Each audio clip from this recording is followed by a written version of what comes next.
Un atentado masivo y un antes y un después en Moscú. Nunca antes ataques armados habían costado tantas vidas. Pese a la reivindicación del grupo yihadista Estado Islámico, Vladimir Putin insiste en el nexo ucraniano. ¿Con qué implicaciones? Vamos en breve por más detalles de esta noticia. Soy Jenny Pérez aquí en Berlín. Destacamos. El presidente ruso Vladimir Putin declara día de luto nacional tras el atentado armado en una sala de conciertos de Moscú. Más de 130 personas fueron asesinadas y hay decenas de heridos graves. Tenemos la crónica desde la capital rusa. Y en medio de la grave crisis humanitaria, el secretario general de la ONU, Antonio Guterres, visita Rafah, la frontera de Egipto con Gaza. Exige a Israel no lanzar su ofensiva militar. El lugar es el último bastión del grupo terrorista Hamas y alberga a 1,5 millones de desplazados palestinos.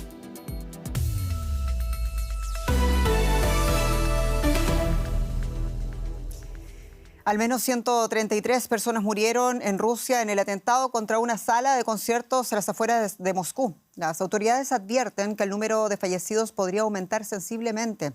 Los investigadores anunciaron la detención de unas 11 personas. 4 de ellas estarían implicadas directamente en los hechos.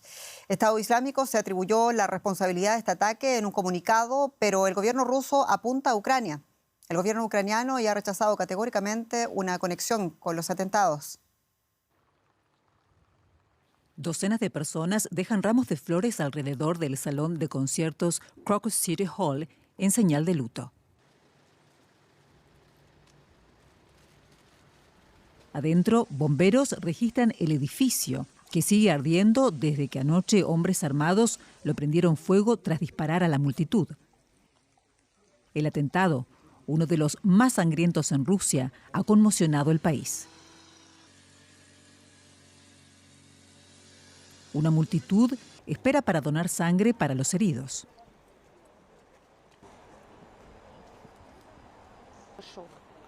Estoy consternada. Claro, sentí miedo y horror. Yo misma estuve en un concierto en el Crocus. Cuando vi esos videos horribles, me quedé en estado de shock. Lloro incluso ahora, hablando de ello. Verlo me produjo mucho miedo. La gente homenajeó a las víctimas en toda Rusia. Este sábado, el presidente Putin dio un mensaje en el que vinculó a Ucrania con el atentado. Los 4 autores del acto terrorista que dispararon y mataron gente han sido detenidos. Se dirigían a Ucrania, donde, según información preliminar, se les había preparado un paso desde el lado ucraniano para que cruzaran la frontera.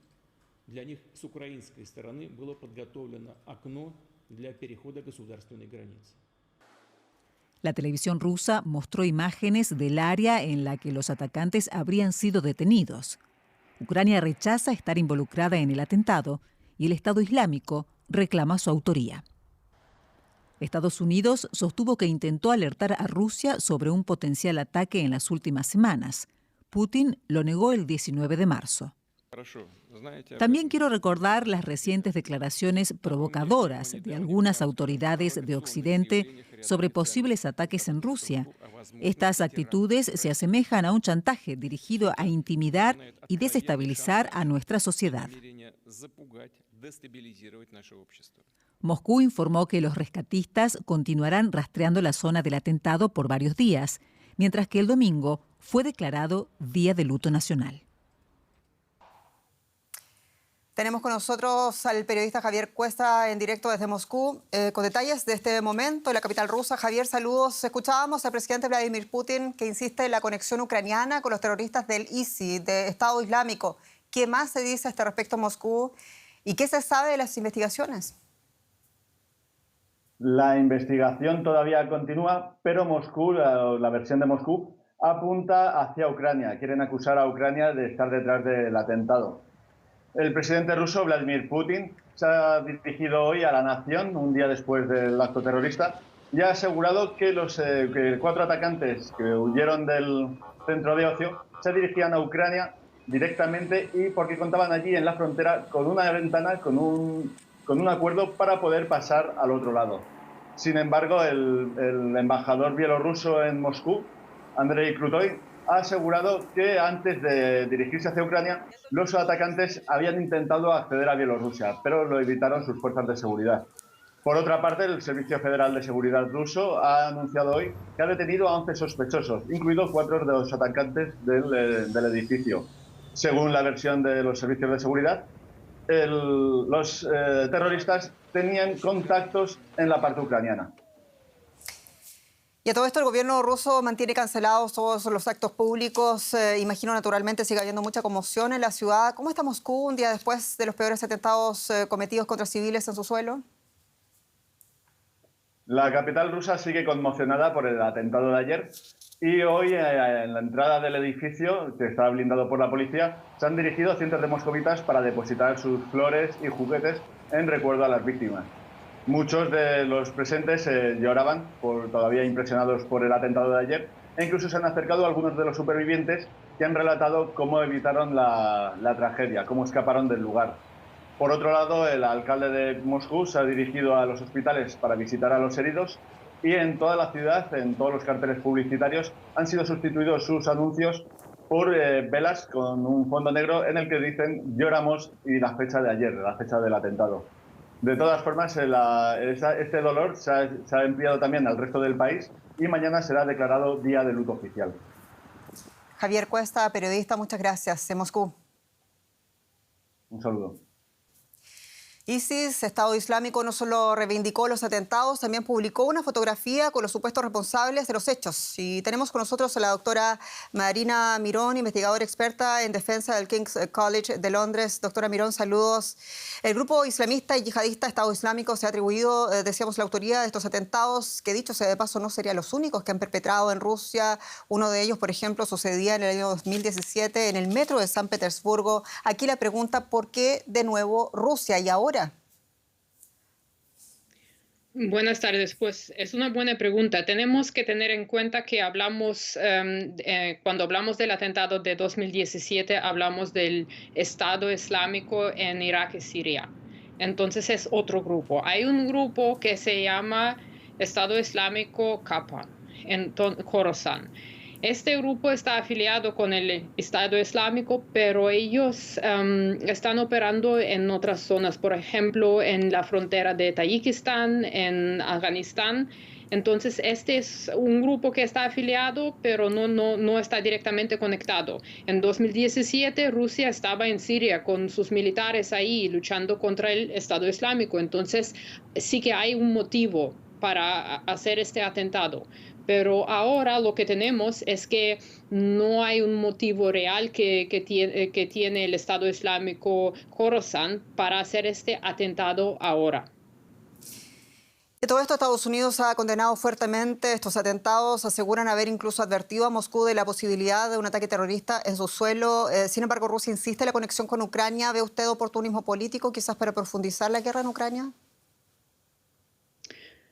Bueno, todavía no se sabe. Es que después de lo que sabíamos de la CIA, de la amenaza, el servicio de inteligencia rusa, el servicio de seguridad, también han prevenido un ataque el día 8 de marzo. Entonces, ellos pensaron que se trataba de este ataque. Ahora, lo que dicen los periódicos rusos, que los 4 hombres que han participado en el atentado querían cruzar la frontera y los encontraron en la región de Bryansk, querían cruzar la frontera para irse a Ucrania. Entonces, después de las interrogaciones, y hay algunos videos en internet, estos hombres apenas hablan ruso o no hablan, y parece que son ciudadanos de Tayikistán, pero sí han dicho que han sido contratados y que les habían prometido unos $5,000 por este trabajo. Entonces, es una operación bastante compleja. Puede ser que ha sido el Estado Islámico, como hemos dicho, pero puede ser que había otros actores que han apoyado esta operación. Entonces ya veremos a ver lo que resulta de las investigaciones que se llevan a cabo ahora. Todavía es muy pronto hablar de la conexión. Entendemos, difícil situación, realmente muy difícil. Doctora Marina Mirón, muchas gracias. Gracias. Y cambiamos de tema. En Rafah, el secretario general de la ONU, Antonio Guterres, advirtió a Israel por su inminente operación militar en esa ciudad palestina fronteriza con Egipto. El lugar es el último bastión del grupo terrorista Hamas y allí además se hacinan 1,5 millones de desplazados palestinos. Antonio Guterres habló desde el lado de Egipto del cruce fronterizo de Rafah exigiendo una tregua inmediata. El secretario general de la ONU, Antonio Guterres, viajó a la frontera de Egipto con la Franja de Gaza para pedir una tregua entre Israel y Hamas, antes de que Israel lance una nueva fase en su invasión del territorio. Lo reitero de nuevo, nada justifica los ataques de Hamas del 7 de octubre y nada justifica el castigo colectivo al pueblo palestino. Ahora más que nunca es el momento de un alto el fuego humanitario inmediato. Ha llegado la hora de que callen las armas. Las fuerzas israelíes están preparando una invasión de Rafah, la única gran localidad en Gaza que no ha sido destruida. Israel afirma que es el último bastión de Hamas. Más de 1 millón de palestinos desplazados buscaron refugio aquí. Antonio Guterres advirtió de que hay un consenso común de que una invasión de Rafah ocasionaría una catástrofe humanitaria. Cualquier masacre adicional solo empeorará las cosas para los civiles palestinos, para los rehenes y para los habitantes de la región. Israel respondió desafiante al discurso del secretario general. Katz, el ministro de Exteriores de Israel, aquí en imágenes de principios de este mes en la ONU, publicó en la red social X que, bajo Guterres, la ONU se ha convertido en un organismo antisemita y anti-israelí que ampara y alienta el terrorismo. Poco apunta a que vayan a mejorar pronto las condiciones de los habitantes de Gaza, sitiados y hambrientos. Y es noticia, en Venezuela la oposición denunció un bloqueo en la página electrónica de la autoridad electoral que le impide postular a Corina Lloris, nominada como sustituta por la inhabilitada María Corina Machado. El plazo de postulaciones vence el lunes. Machado, favorita de las encuestas, ganó la candidatura unitaria tras arrasar en las primarias de octubre pasado, pero fue inhabilitada por el chavismo para ejercer cargos públicos por 15 años, por lo que nominó como sustituta a la filósofa y profesora universitaria Corina Lloris para que la represente en las presidenciales. Más noticias internacionales a continuación. Eslovaquia elige al sucesor de Zuzana Čaputová al frente de la jefatura del Estado tras una campaña en la que se enfrentaron un candidato oficialista favorable a Rusia y el exministro de Asuntos Exteriores pro-ucraniano. De no obtener ninguna mayoría, competirán en una segunda vuelta el próximo 6 de abril. Un grupo de ecologistas a favor de la energía nuclear, conocidos como los econucleares, protagonizaron la primera marcha a favor de la energía atómica en Barcelona. Con carteles como la energía nuclear es energía limpia, decenas de manifestantes europeos reclamaron contra el planeado cierre de las centrales nucleares en España. Una buena noticia, en Zagreb, la capital de Croacia, se celebra cada año el Festival de las Luces. Este evento callejero de 5 días marca el inicio de la primavera con espectáculos de luces especiales y actuaciones en toda la ciudad. Zagreb se viste de gala tras un frío invierno.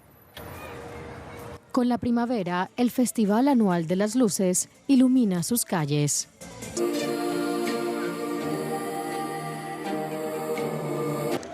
La ciudad ha instalado luminarias en 29 lugares. Incluso los edificios históricos están iluminados con luces LED. El evento atrae a muchos espectadores.